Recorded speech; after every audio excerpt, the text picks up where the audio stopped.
From the Fathead Studio in Speedway, Indiana, this is The Skinny.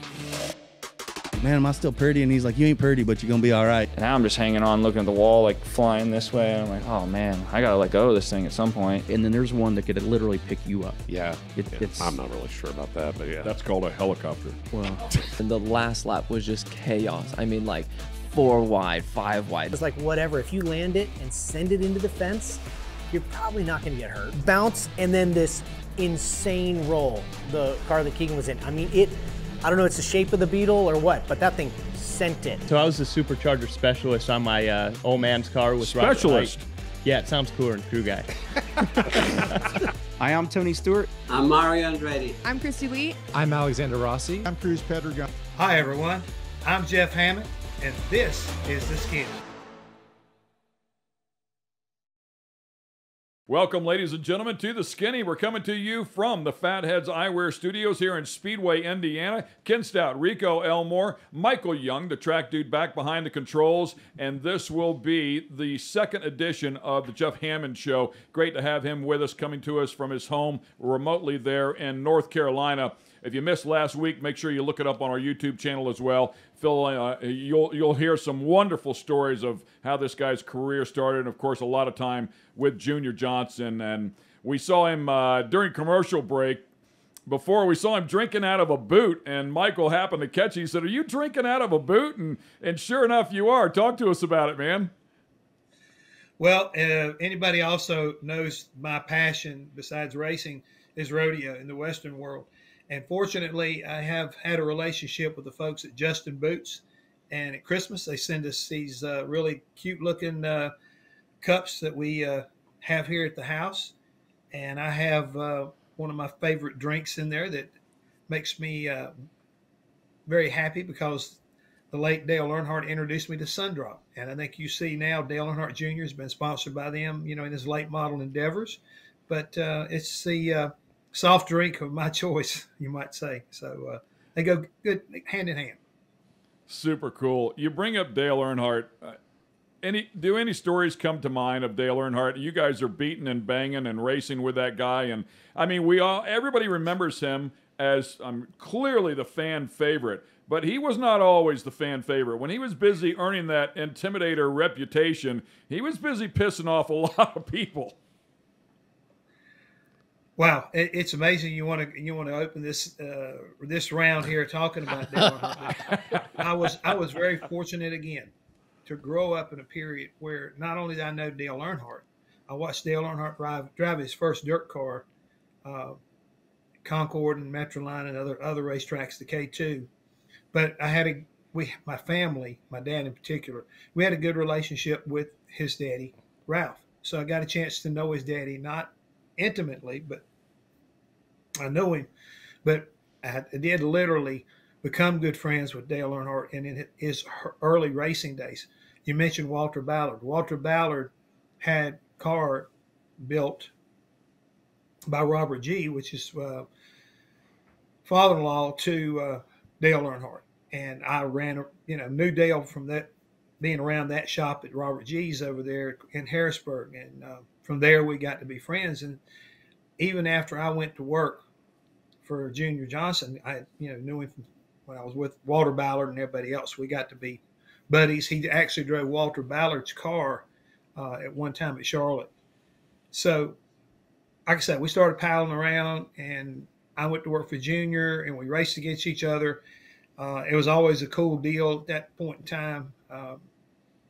Several really good Earnhardt stories. I don't think I should tell them on your show, though, because we get on the weekends off to go to Lake Norman and go water skiing, drink a little Sundrop and with a little something else in it, and eat, cookout, hot dogs, steaks, all that kind of good garbage. And whenever he went and raced dirt cars, especially at the NASCAR tracks, a lot of times I'd tag along and be there to help him. He didn't really have a manager that would go with him every time. So a lot of times I'd go with him and help him, keep up with his clothes. And if he got any prize money, I'd help make sure he got that. And, we got to be good buddies. We really did. He literally, in particular, one time we raced at Bristol, and my wife and I, along with Teresa, jumped up in Dale's truck after the race, and we came back down the mountain from Bristol with him driving. That was one of those times right there. I wish I had more life insurance because I thought I wasn't going to make it through. But he stayed at the house, and we did that a lot. But you talk about him and the people he ruffled. In 1984, we were racing at Richmond, and Darrell passed him coming off of turn 2, and then Dale hooked us in the right rear and turned us in the outside wall. And he tried to say, "Hey, I just misjudged it." Well, I know Dale for way too long, and Junior Johnson was on top of a wrecker watching it, so he saw it from his vantage point, but I looked at the replay. Earnhardt wrecked him on purpose. He did not like Darrell passing him, so he hooked him and turned him in the outside wall, and we had a big blow-up over it, he and I personally. And it probably was 2 years before we ever talked to one another. Wow.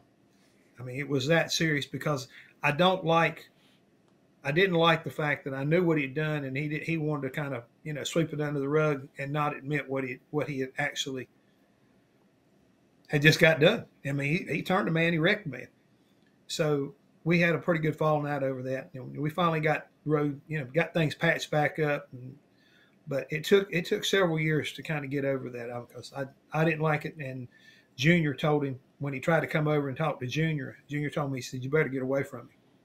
I mean, Junior was that hot about it. He didn't want to have nothing to do with him.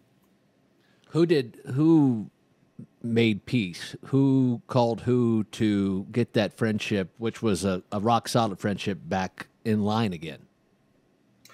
Dale did. I mean, Dale finally, came over and, put his arm around me and said, "Man, he said, let's try to move on."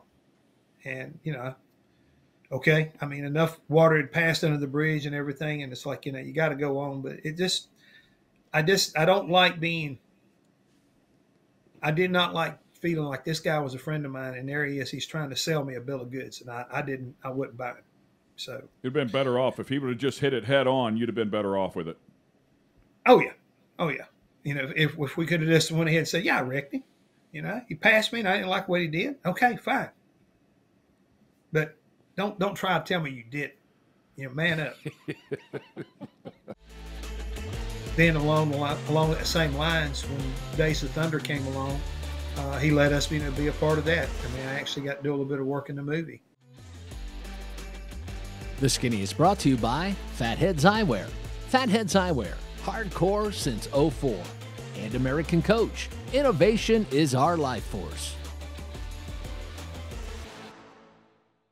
Welcome back to The Skinny. We have Jeff Hammond on the show with us today. Former crewman, eventually crew chief, championship-winning crew chief with some of the best drivers ever to come along inside of NASCAR. Moved up, eventually becoming a team owner. There's really not much the guy hasn't done all along the way. Some sort of involvement in this sport. Of course, working with people like Junior Johnson. Let me rattle off a couple of names to you, man. Let me know what comes to mind. Junior Johnson Motorsports, Hendrick Motorsports, Felix Sabatis and Sabco Racing, Roush Racing, Clay Greenfield Motorsports. I mean, dude, the biggest names in the game. Again, just lucky and, blessed to be able to meet a lot of really neat people. I mean, you mentioned Felix Sabatis. You're talking about a guy that's got a ton of personality. I don't know if people remember the bear called Teddy Rubskin. That was one of his big money makers. He was able to get a hold of that and import it into this country. And I mean, it sold like hotcakes, made a lot of money doing that. He was quite the businessman. Like I say, but a very funny guy. And he was just, originally from Cuba. So, I don't know. He's another one of those guys that was just such a character. I was really blessed to spend some time with him, and I still see him from time to time now, even though he's not involved in racing. And he's just one of those guys who will put a smile on your face. Rick Hendrick, what's there to say about him that hasn't already been said? He is a class act, superhuman being, unbelievable businessman, racer, through and through. I mean, I've had the privilege to go back to his hometown and see where it all started when he was building drag cars and drag boat engines up there in Virginia. So you just, there again, all these people, so much information, so much lessons. Again, lessons. And I keep repeating that because I always felt like, you know, when I go somewhere new, I'm getting ready to change a job. What am I going to learn? What's the thing that I'm going to be able to take away from here as I move forward in the rest of my career? I mean, and every one of those guys left me with something, or a style, or a mindset that contributes to what I do and how I do it today. Jeff, you brought up Rick Hendrick's hometown. So where was he? What was his hometown? And I never knew that he built engines, and definitely not drag racing engines. Drag racing, and he said drag boats, which has been a huge part of my career for the past 20 years. I've never heard that either. Yeah, that's what he was doing up there. And I'm trying to think right now, the little town that he was, you know, out of. And one of the cool things about Rick, he's been blessed also. He's made a lot of money. And he's one of those very rare individuals who put such stock in his hometown that when he built his shop, I mean, everybody likes to have a man cave. His man cave, if you've never been told this, is full of Corvettes and Camaros. He has one of every Corvette that's ever been built in the history of Chevrolet. On top of that, it's being displayed inside is a replica of the downtown that he grew up in. The engine shop that he grew up, little garage that he grew up. He's even got one little corner over there that is a mini drive-in movie where he and his wife used to go to movies. He loved the little ice cream shop so much that he put an ice cream shop inside this building. So he loves history. He likes, you know, having I guess you might say, a hometown feel around him, and to see all the cars and understand where his passion comes from for cars and for racing. There again, he allowed me to come down and be a part of the 17 car and the Tide car, you know, once after things didn't quite go like they wanted it to with Waddell Wilson and Darrell. I was able to come in and we won races and put the 17 and Darrell back in contention, which was a good feeling. But then along the same lines, when Days of Thunder came along, he let us, you know, be a part of that. I mean, I actually got to do a little bit of work in the movie. And so it just opportunities, you know, man gives you opportunities, and the overall position that I found myself in working with him will always be very, very special. I would say I was a determined athlete that was trying to overcome things.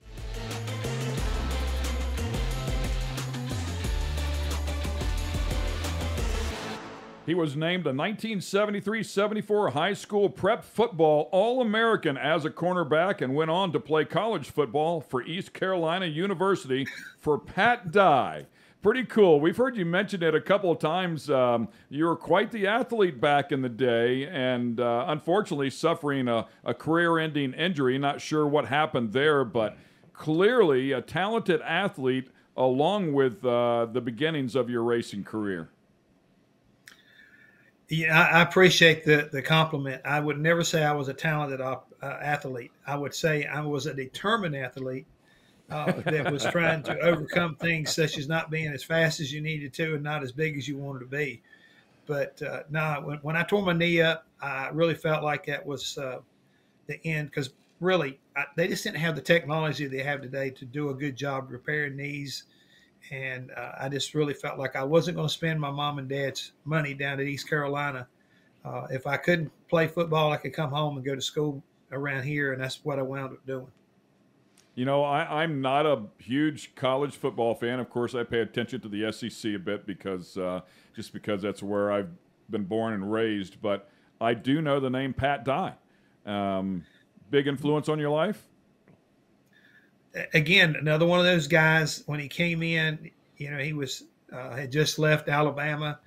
You know, his mentor was Paul Bear Bryant, and he took a bunch of, you know, whippersnappers down at East Carolina and got us to be competitive. And at that time, we were kind of like a whipping boy for the ACC, and they realized real quick from NC State to Carolina that, you know, if you came and played the Pirates, they were going to give you a game. And the one thing that we all were very proud of is, you know, we were aggressive. We hit hard, and we never quit, you know, fighting. And we had some good guys that did a lot of hustling. And that's the thing that was instilled to us by Pat Dye, and I'm sure that was the way he was taught how to play football by Bear Bryant. So I just know that I had all the utmost respect for the opportunity to play for him, because he was kind of unexpected. Sonny Randall was the coach at East Carolina when I was recruited, and then Pat came in. Like I say, I love playing for him. I just wish I could have played longer and got to play more. But, you know, that's the way it is, and, you know, we move on. But, no, I followed him when he left there, and we went to Wyoming, and eventually, you know, winding up in Auburn. So, no, he was a solid coach and a great human being. Yeah, those people are so influential on us, you know, especially at that age, teaching such a great work ethic. And like you said, I mean, maybe you weren't as talented as some of the other guys, but they teach you to play with heart and passion, and you can make up for a lot of it. Well, I mean, that was the idea. And I know that first day whenever we got to Greenville, ready for what would have been not spring practice, but, you know, the start of the season, and everybody that showed up there, I think we had 135 people on the field that first day. And when we got through with the first practice and all the running and everything we did at the end of the first day, the second day we had already lost, I think, 28 players. And no if joke. you didn't want to hustle and you didn't want to put up with a little bit of pain, you didn't have no business playing for him. Hey, I also read that you wrestled as well. Now, is that competitive wrestling? Define competitive wrestling. Yeah, well, not WWE, if you will. Collegiate style wrestling. Let's put it that way. No, I never did wrestle collegiately. I played football and baseball, and that's pretty much it. My wrestling was, again, a sidebar that when I got into broadcasting, I'd ran into Hermie Sadler. Hermie Sadler, you know, Elliot's older brother. Sure. And he and Elliot were big into wrestling fans, you know, like WWE, TNA, WCW. And I got a chance to meet a guy named Jeff Jarrett. Well, they were looking to get on television, and they had come to what at that time was Speed Channel, and I was working for Speed Channel, and they said, you know, you like wrestling so much, you know, why don't you come to Nashville? And that's where his dad, Jerry Jarrett, had a wrestling association and ability to put it on TV. I went up there, called a couple of matches with them. They liked what they saw. The following season, they went to Orlando and got one of the sound studios down at the Universal Studios to put a wrestling setup in there, a ring and all the TV cameras. And I literally would fly down there during the middle of the week and call wrestling matches and then fly back home. And I started doing that several weeks, well, maybe a month, maybe 2 months. And we got a little creative one time and say, hey, you want to mess with these guys a little bit? So we started doing a little bit of stuff where guys were picking on me behind the announcer table, and it led me into the ring, and I wrestled for a while. Throwing down with the boys. I never said I was smart. Coming right through this camera, and I'm going to slap you upside the head to ever insinuate that I would do anything like that.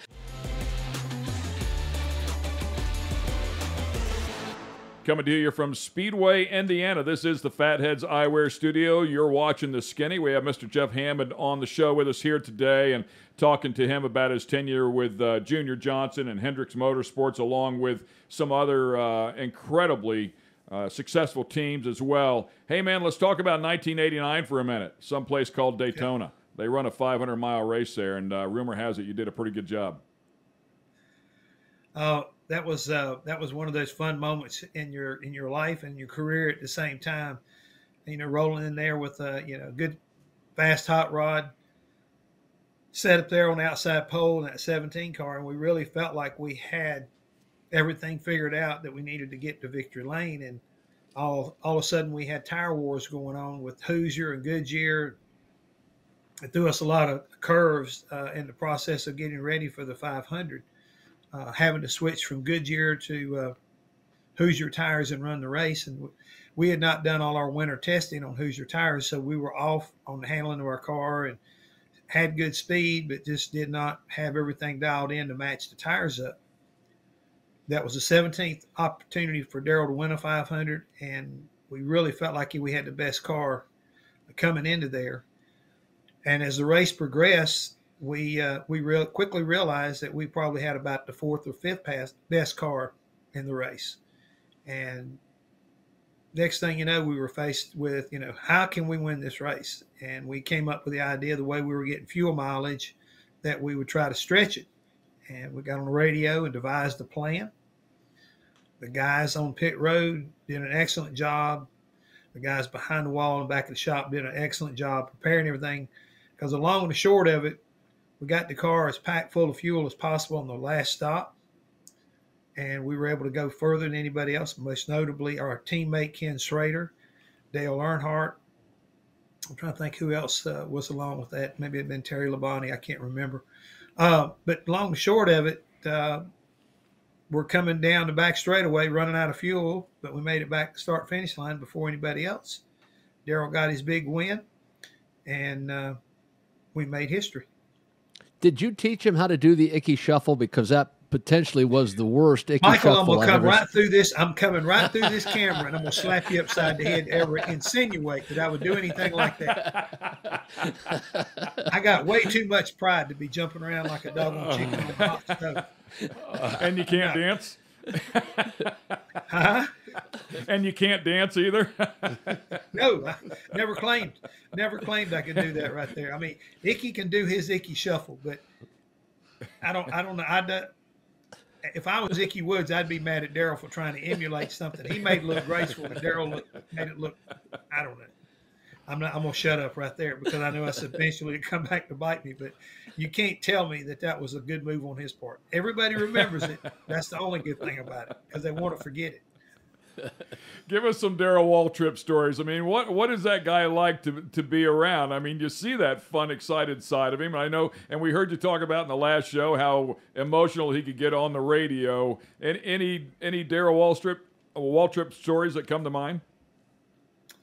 All right. First and foremost, to give people some insight, in the early 80s, we didn't have, he had an airplane, but we didn't have an airplane that we traveled a lot in. So we drove back and forth the racetrack. And at that time, they had what they call comfort coach vans that were done up like our sponsor, which is Mountain Dew. And Darrell would ride with us.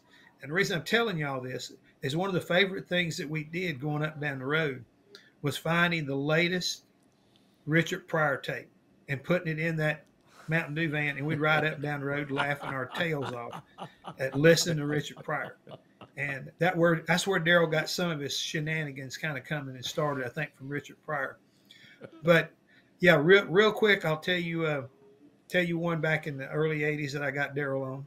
It was 84. We're down in Atlanta, the fall race. Well, it just so happened the race was going to fall on Halloween weekend. So we're there at the track, and Jimmy Makar, who wound up being a crew chief and team manager, was on our crew at the time. We're up there in the lounge, and the night before, Jimmy and I had gone out, and we wanted to be like everybody. So we got a mask. We got a couple masks, and we were wearing a mask. So we brought the mask to the racetrack. try to accelerate the story here for you. It rained at the racetrack. Back then, we didn't have jet dryers. So when the racetrack got wet, until it stopped raining, we couldn't do anything. We didn't have all the food, trucks and areas to carry food back in those days. And so we were going to go out and get some lunch down the road at Shoney's. So on Junior's trailer, you got to remember where our engine compartment was at the front nose. And that was also where Daryl's closet was for his clothes and his race uniforms. And we had the big side doors on each side open because it was so hot up there to let air pass through. Well, folks, I put my mask on, jumped up in the closet that belonged to Daryl. And I'm going to try to give you the best I can on this visual deal. When Daryl, I'd watched him change his uniform many, many times. So I knew what his routine was. He'd come up there, he would unzip his driver's uniform, take it off and roll it down and put it down around his hips. And then he'd reach in, get his shirt out, and then put it on and drop his rest of his uniform, put his pants on. Well, he did exactly that. Well, when he opened that closet door, he wasn't expecting me, especially in the mask that I had on, was a big old gargoyle mask, to come jumping out of that closet. Well, he starts screaming and bouncing backwards, trying to get away from me. I mean, literally, he's hopping. He can't run because he's got his uniform down around his legs. He can't run. He's bouncing backwards. Well, we're on one side of the hauler where the closet was. Well, he is bouncing, and he's just about ready to fall out the tractor trailer rig up in the front because the door is open. And I am trying to grab for him because I could see what was getting ready to happen. And the harder I tried, the faster he hopped. Well, fortunately, one of the other guys grabbed him about the same time I got hold of him. The next month, every time he went to that closet, he carried a ball peen hammer. He said, "Hammond, if you ever do that again," he said, "I swear to you, I'm going to hit you." And Daryl jumped in real quick and said, "That's the Hollywood Hotel down there. That's the Hollywood Hotel."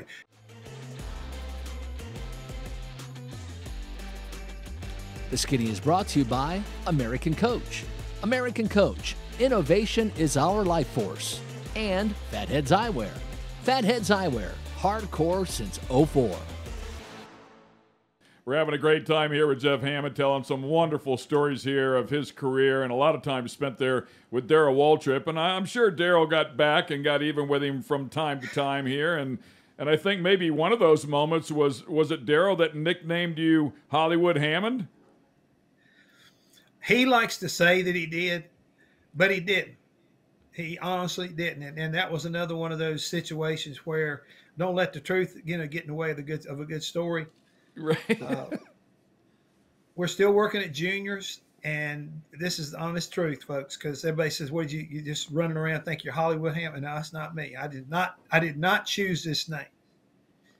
We're shooting a Mountain Dew commercial, and Junior had sent me down with a race car, which back in the day we didn't have show cars, so any car we used in a commercial was one of our race cars. So he sent me to Charlotte to work with the people from New York, which was our ad agency, about shooting a Mountain Dew commercial and a bunch of photo stuff.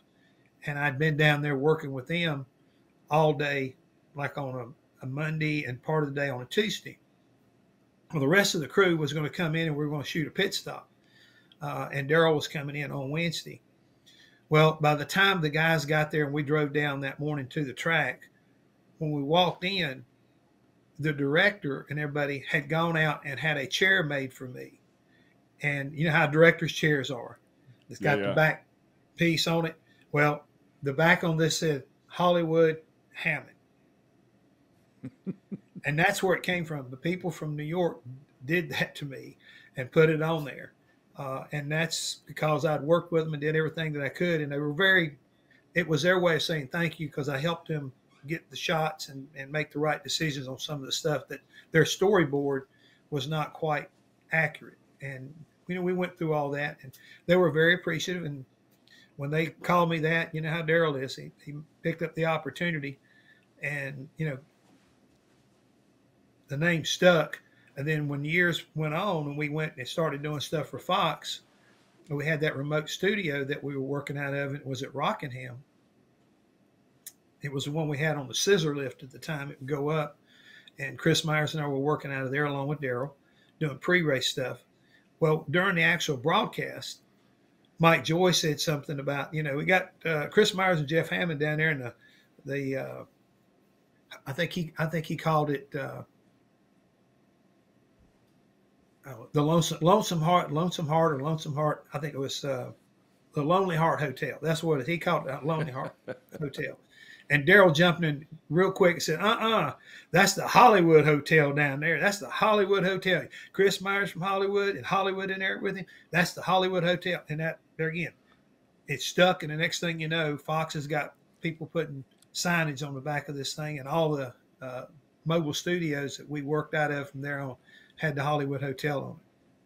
So he doesn't get credit for Hollywood Hammond, but he does get credit for Hollywood Hotel. He does.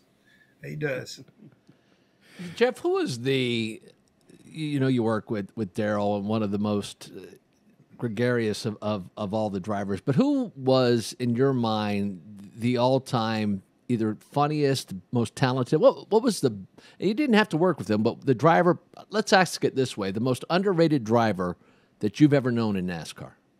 The guy that I wished I could have worked with on a really good organization was a guy out of Tennessee named Bobby Hamilton. He went on to be a truck champion, won some races for Richard Petty, driving for the King, for Morgan McClure.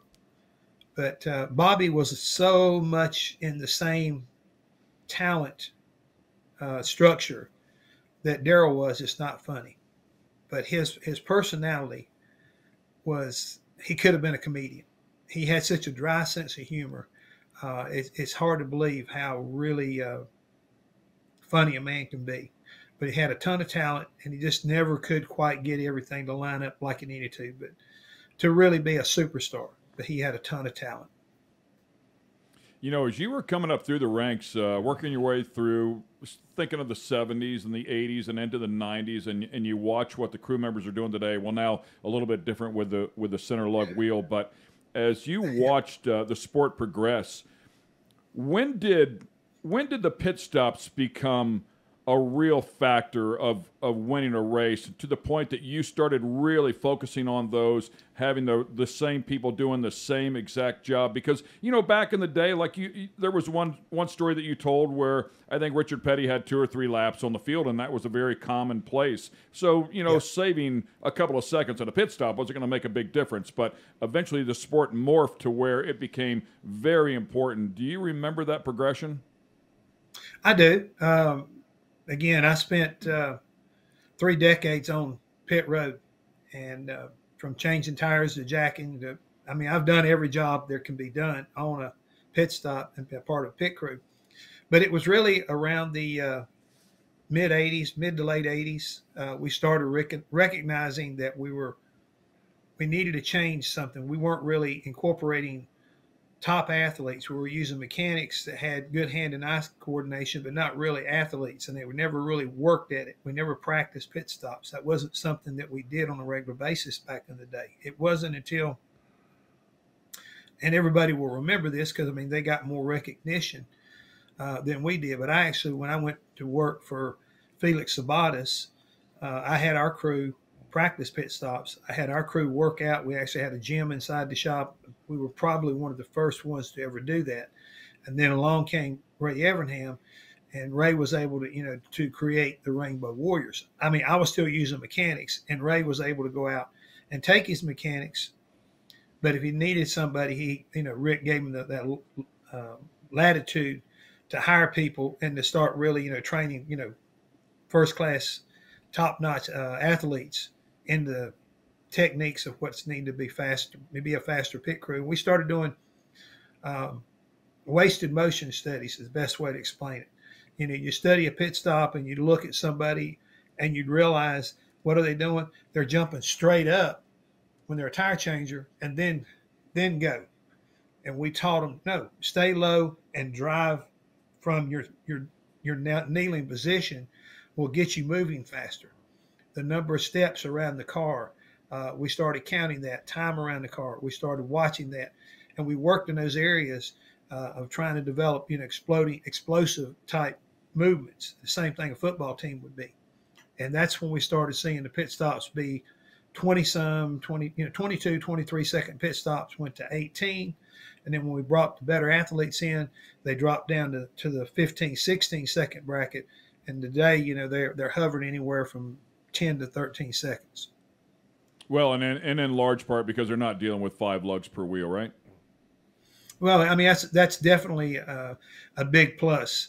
But the only way you can kind of keep all that matching up is that we started with, at one time we had like 25-gallon fuel cells, and that went to 22. Then now they're at 17 and something. So they keep making the fuel cells smaller.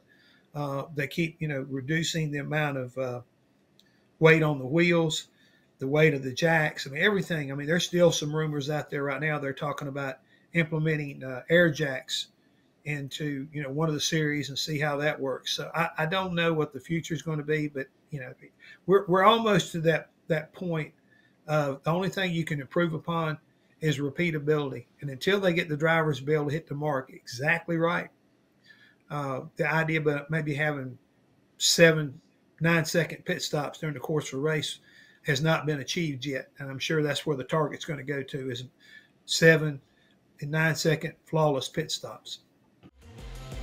Are you asking me about the word cheating? Welcome back to the Skinny. Ken Stout sitting here alongside Mr. Rico Elmore. A little stumble right there. And Michael Young back there as well. You're fine. That's fantastic job today. Thanks, buddy. And, of course, Jeff Hammond with us. That's right. Right? That's right. All right, Jeff, I'm gonna put you on the spot here, man. So with all that seat time as a crew chief, as a crew member, talk to me, not necessarily, I'm not saying you guys were doing it, but who was cheating? What were some of the tactics, some of the shenanigans that were going on that some teams used from time to time that either you heard of, saw, or maybe implemented yourself? Are you asking me about the word cheating? We're racing, right? Well, I think he's talking about gray area. No, I'm not talking about gray area. I'm talking about self-defense motivation, self-defense thought process. We never did anything we weren't supposed to do. We were just trying to keep up with everybody else around us. So it's a matter of self-defense. I mean, any court of law will tell you it's okay to shoot somebody if it's in self-defense. So if I've got to do something over here because this guy is dropping weight, or if this guy is running illegal fuel, or if this guy is doctoring on his tires, then what is it? You got to have self-defense. I mean, you don't want to throw him under the bus. I mean, even though we're a bunch of crooks don't tell on crooks, right? Hey, Jeff, it was interesting that the rumor is that Cup will be running at the Indianapolis Motor Speedway back on the oval in 2024. Do you remember the first time you came to the Indianapolis Motor Speedway, or the talk back in '93 of coming to Indianapolis and actually running the Cup cars? I surely do. Very special time, very special moment for me, because, we always heard about Indy and always had heard about Gasoline Alley and it being hallowed ground. And in our minds, and I'm talking about NASCAR people's minds, Daytona was that. And when you go to Indy, you realize real quick, yeah, there's Daytona, but there's no place like Indy either. And I don't know if it's because of those who went in front of us, or if we felt like we were almost like back in the West, we were on sacred ground, and we could feel the ghost of those who started this, kind of haunting us, because it had that kind of feeling about it. You could feel that there was something special. You could feel an ultimate challenge this racetrack brought that we had never seen, because we never been to a racetrack that has such long straightaways, short straightaways, and defining corners like these at Indy. So it was a very special time. I think the thing that will always be etched in my mind was the ones that showed up for the test session. But that first race day for the Brickyard 400, when we ran up there, there's nothing like being on the starting grid at Indy, surrounded by people on both sides. There's no racetrack we go to in NASCAR's existence that have the people on both sides like they do at Indy. And for that reason, I mean, it's like you don't even see pit road. You don't even see the pits because all the people are there. And it's just a great feeling. It's such a special place. And if I've got a regret, I would have loved to have had the right situation to be able to win a race at Indy. I mean, I've won a lot of places and in a lot of different ways, but Indy would be the Mac Daddy right now, trying to get a ring that says that I was good enough on that day to win there. Want to get the skinny on other guests in different types of motorsports? Check out our YouTube page and get the skinny. The Skinny is brought to you by Fatheads Eyewear. Fatheads Eyewear, hardcore since '04. And American Coach. American Coach, innovation is our life force. We've had Jeff Hammond on the show with us. It's been a 2-week back-to-back, part 1, part 2. So if you missed part 1 here, you can always go to the YouTube channel as well and catch up that way. It's been an absolute pleasure to have someone of your status and your experience on the show here for a couple of weeks. Thanks for all the time, by the way. As we are closing out this last segment, I've got to ask you, is there a memorable moment that comes to mind with all the stuff out there? I know it's kind of throwing you a curveball, but what comes to mind, one of the best or biggest memories of your career? It's been so many that it's really hard to say, but it just came back a few weeks ago. We raced at Richmond, and somebody posted a picture that I remember now hung in the Fox headquarters out in California, and it was a picture of me and my buddy Chris Myers. We had been sent out of the Hollywood Hotel to do an interview from Victory Lane at Richmond. And that particular night, Dale Jr. won that race, and we were down there with his crew celebrating. And they decided that we needed to really, get the feel. I'm talking about the feel like the winter does. And they've got a great picture of their crew covering us in Budweiser beer, and we got beer flying all over the place. And it was probably one of the most fun times I've ever had, even though I stumped my high heaven when it was all said and done. But to be back in Victory Lane, feeling that energy, understanding how much that meant to Junior and all the guys on that team, to be able to share that with them, but more importantly, to be able to share it with the fans, the ones who were our viewers that night. It really, one of those special moments. And I remember recently I saw that picture. I'd forgotten about it, but it just, like I say, when you ask me about a moment, it was one of those moments. And there's been so many. We could talk a long time about a lot more about what goes on. And I'm not trying to brag, but I am one of those kind of guys that I want to live every moment and seize every opportunity that's afforded me. Just like being on the Skinny. I don't want to miss that opportunity. I may learn something. You guys may point something out to me that I don't even remember, but maybe I need to forget. But that's what I'm all about. I'm just about living, and having a good time and making memories. Some people will take a shirt like that and save it and never wash it. Well, it'll probably hang like it is for a while. Yeah, I was talking about the one that got beer soaked whenever you were in the. Oh, you talking about that one? So, yeah. Oh, okay. I thought you were talking about this one. No, you're right, but no, I'm not that quite sentimental. Hey, man, thanks for everything. We appreciate everything you've done for us in terms of competition and what you brought to the table and the great racing that you're associated with. I mean, we're fans through and through, and certainly appreciate the time that you've spent here with us on the show as well. You're welcome back anytime, my friend. I know there's a lot more we can talk about. Well, I appreciate that. And again, I had a lot of fun talking to y'all. I wouldn't be willing to come back and talk some more, but thank you very much to both of you gentlemen. And thank you, Michael, for being so thoughtful and kind to even offer me an opportunity to be on y'all's show. It's It's great to be a part of it. Great stuff. That is the Skinny on one of the legendary people inside of NASCAR. Mr. Jeff Hammond, we'll see you next time.